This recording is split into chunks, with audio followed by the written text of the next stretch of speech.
जय श्री कृष्ण। ओम नमो भगवते वासुदेवाय नमः। ज्येष्ठ मास कथा 12वां अध्याय। आज के अध्याय में हम सुनते हैं अश्वमेघ यज्ञ वर्णन। स्कंद जी कहने लगे कि हे ऋषियों, अब राजा भागीरथ जैसे गंगा जी को इस श्लोक में लाए, वह सब कथा मैं तुमसे कहता हूँ। आप चित्त को निश्चय करके सुनिए। प्रथम सूर्य कुल में राजा सागर परम धार्मिक देवताओं तथा दैत्यों का निर्वहन करने वाला विख्यात हुआ। वह नीति को जानने वाला और अति कुशल था।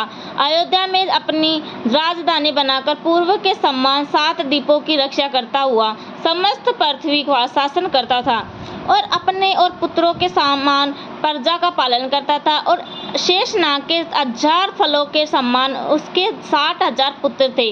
राजा सागर के 60,000 पुत्र समुद्र के समान विख्यात और बड़े पराक्रमी थे। बल में वायु के समान, बुद्धि में बृहस्पति के समान, धनुर्धारियों में भीष्म के समान और तेज में सूर्य के समान थे।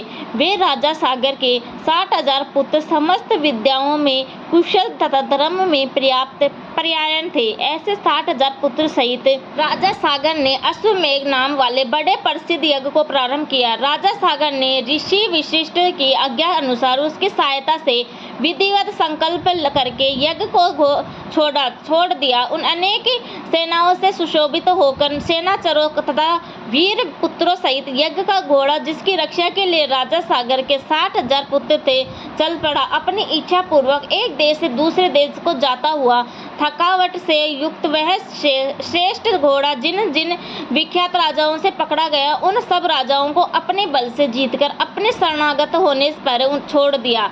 इस भूमंडल के समस्त राजाओं से कर ले छोड़ दिया और उन राजाओं के कर में गद्दे, ऊंट, घोड़े, हाथी आदि सब सम्मान एकत्रित करके अयोध्या लाया गया। इसके पश्चात यज्ञ की समाप्ति पर विधि पूर्वक ऋत्व जनों को दक्षिणा दी और 10 दिशाओं से लाया गया सब द्रव्य वस्तु तथा अपने राष्ट्र का भी बहुत सा धन कामना रहित होकर ब्राह्मणों को दान में दे दिया। इस तरह राजा ने 99 यज्ञ किए। इतने यज्ञ होने पर जब 100वें में एक यज्ञ बाकी रह गया तो स्वर्ग के राजा इंद्र चकित हो गए और घबरा कर सोचने लगे कि अब मैं क्या करूं और कहां जाऊं, मेरी रक्षा कौन करेगा।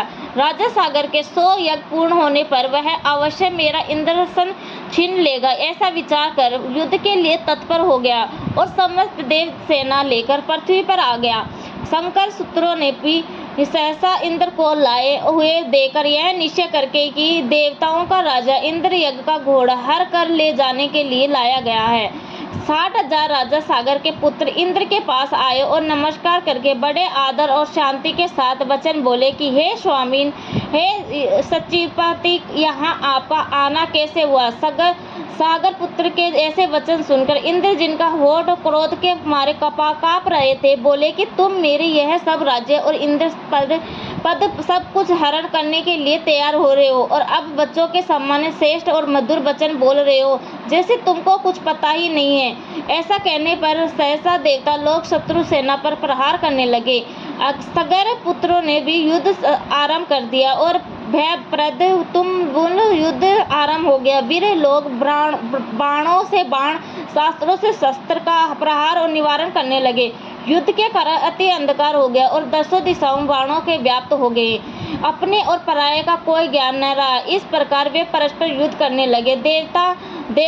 देवता और लोग देवताओं और सागर पुत्रों के मारने लगे। अपने पराये का कुछ ज्ञान न रहा। तब देवताओं के भय से सागर पुत्रों ने सेना भयभीत होकर अपने प्राणों की रक्षा के लिए 10 दिशाओं की तरफ भागने लगी। ऐसे में क्रोध में संतप्त होकर सागर पुत्रों ने देवता शास्त्र को छोड़ने के लिए अपने धनुष पर चढ़ाया। यह देखकर देव सेना झट से भाग पड़ी। उस संग्राम में हाथी पर सवार केवल एक इंद्र और 60,000 सागर के पुत्र ही रह गए। ऐसे देखकर इंद्र उनके साथ युद्ध में अपने आप को असमर्थ देकर वहां से भाग पड़ा और वहां से अति चिंता से व्याप्त इंद्र श्री विष्णु भगवान के पास गए। इंद्र के चले जाने पर सागर पुत्र और उनकी सेना अपने निवास स्थान को चली गई।